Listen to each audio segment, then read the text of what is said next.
운동만 하면 당당해지고 다 잘 될 줄 알았습니다. 하지만 막상 운동해보니 생각보다 쉽지 않았습니다. 몸이 잘못되었는지 몸이 불균형해지고 아파지고 그럴수록 점점 더 집착하게 되었습니다. 나는 이 몸만 바꾸면 인생이 달라질 거라 생각해서 별의별 시도를 다 해봤지만 결국 해결하지 못했습니다. 멸치탈출연구소를 찾아오시는 분들 중 이런 분들이 종종 있습니다. 몸이 바뀌면 자신감이 생기는 것 물론 맞습니다. 자존감이 무너진 상태에서 운동을 하면 오히려 잘 되지 않는 경우를 많이 보았습니다. 커뮤니티나 블로그 같은 글을 공유하면서 했던 말이 있는데요. 자존감이나 멘탈이 운동이나 체형에 어마어마한 영향을 끼친다는 그런 말을 많이 했단 말이에요. 이런 말을 했을 때 그래 그건 알겠는데 이거 내가 어떻게 바꾸란 말이야, 이런 생각을 하시는 분들이 있을 것 같단 말이에요. 자존감이나 스트레스나 심리적 영향이 우리 몸에게 어떤 영향을 미치는지 그런 거를 한번 말씀드려보도록 하겠습니다. 첫 번째는요, 사람이 좀 스트레스를 받으면요 교감신경이 과활성화되는 경향이 있습니다. 교감신경이 과활성화되면요 우리 몸이 긴장 상태가 돼요. 몸이 경직되는 거를 느낄 수가 있단 말이에요. 상부승모근이나 흉쇄유돌근 이런 데가 과활성화되면서 몸의 체형이 망가지는 경우가 발생해요. 식욕도 떨어지고 체한 느낌이 들면서 역류성 식도염처럼 올라오는 경우도 발생한단 말이죠. 두 번째로는요, 사람이 스트레스를 받았을 때 우리 DNA상에 그려진 게 있어요. 본능적으로 우리도 모르게 자세가 웅크려지는 경우가 매우 많습니다. 스트레스를 받거나 자존감이 좀 낮으신 분들 있잖아요. 그런 분들은 몸이 완전히 꼬여있는 분들이 굉장히 많습니다.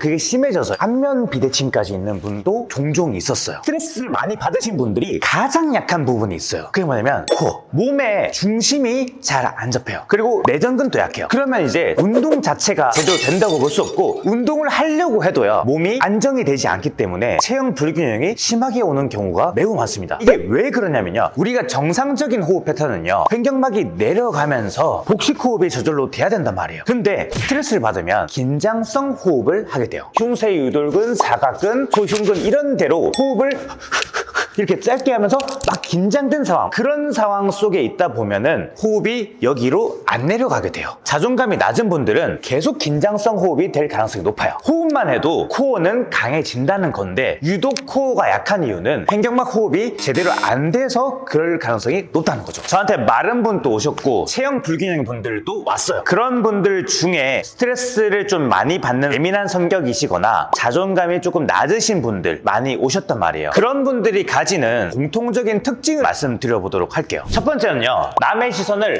과하게 신경 쓰시는 분들이 있어요. 그게 약간 좀 심해지면 남들이 뭔가 나를 험담하고 있거나 그런 식으로 남의 반응에 내가 날카롭게 반응하는 분들이 있거든요. 두 번째는요, 눈빛이 좀 풀려 있어요. 자기에 대한 자신이 좀 확고하잖아요. 그러면 눈빛이 명확해요. 자존감이 낮아지거나 스트레스 많이 받는 분들은 남을 볼 때 눈을 마주치지 못하고 약간 눈빛이 풀려 있는 경우가 많아요. 인간관계가 좀 스트레스로 가져다 주는 경우가 많은 것 같아요. 소통이 좀 부족한 경우가 많이 발생하는 것 같아요. 이 부분에 대해서는 제가 블로그 글에도 써놓은 바가 있거든요. 네 번째로는요, 원인 모를 뭔가 통증? 아픔? 그런 게 있어요. 멸치탈출연구소에서 찾아오신 분 중에 속이 안 좋아서 위장 내시경이라든지 장 내시경 이런 거 다 받아도 아무 뭐 그게 없다라고 하는데, 어떤 회원 한 분은 잘 때마다 속이 타는 것 같아서 잠이 깨는 거예요, 새벽에. 그리고 막 먹을 때도 뭔가 항상 더부룩하고 식도가 타는 느낌을 느끼셨대요. 저도 약간 그런 느낌이 있었거든요. 왕따를 당하고 그랬던 시절에 뭔가 먹으면 항상 속이 답답하고 역류성 식도염 같은 그런 느낌 말하는 거죠. 이런 분들이 실제로 병원에 가면 별로 큰 증상은 없는 경우가 많단 말이에요. 그래서 제가 멸치탈출연구소를 9년차 하면서 느낀 점이 있다면요, 저한테 찾아오신 분들은 뭔가 변화를 하겠다라고 결심하고 오신 분들이잖아요. 그러다 보니까 변화가 잘 되는 경우가 많았을 거예요. 움직인다는 거는 사실 굉장한 용기가 필요한 거거든요. 아마 이걸 보시는 구독자분께서는 그렇지 못한 경우도 있을 거예요. 내가 될까 안 될까 이런 고민도 하고 시도해봤자 또 안 된 그런 것들이 많았으리라 생각을 하거든요. 체형이 뭔가 망가지고 노력해도 잘 안 되거나 그런 분들 있잖아요. 어떻게 해야 되느냐 라고 질문하실 것 같아서 구독자 10만 명 달성하는 그런 기념하에 이런 거에 대한 책임을 지기 위해서요, 4월 6일 날 멘탈 관련된 자존감 향상 세미나를 하나 하려고 합니다. 그래서 뭔가 내가 변화를 하고 싶은데 용기를 내지 못했던 분들, 저렴한 참가 비용으로 참석을 하실 수가 있거든요. 이런 분들은 한번 소통을 하고 하러 오시면 좋을 것 같아요. 더불어서 제가 멤버십을 하나 만들려고 하는데요. 이게 필요하신 분들을 위한 어떤 멤버십을 구성을 해서요. 과제를 드리면서 자기를 돌아보고 자존감을 향상시킬 수 있는 그런 프로그램을 같이 이끌어 나가려고 합니다. 유튜브에 익명성이 있잖아요. 솔직히 가슴에 손을 얹고 이런 부분들이 내가 있다. 그런 분들은요. 멤버십을 운영해서 피드백을 드릴 테니까 그런 걸 통해서 저랑 함께 이런 것들을 개선해 보셨으면 좋겠어요. 제가 이걸 결심하게 된 계기가 있어요. 지금 대한민국 현실이 너무 어렵더라고요. 정치적으로도 갈등이 심하고 경기도 어렵고 취업을 못하는 청년들이 되게 많더라고요. 자존감이 낮거나 예민한 성격 이런 분들은 아무래도 취업할 때도 문제가 발생할 수도 있단 말이에요. 몸을 바꾸면은 자존감이 바뀌지 않을까 이런 마음에 찾아오는 분도 있는데 자존감을 향상시키는 나눔을 하면은 훨씬 더 낫지 않을까 보탬이 되고자 하는 거기 때문에 한번 찾아오셨으면 좋겠습니다. 멸치탈출연구소의 진짜 핵심적인 정의가 있는데요. 멸치탈출연구소 하면은 선뜻 떠오르는 이미지는 그냥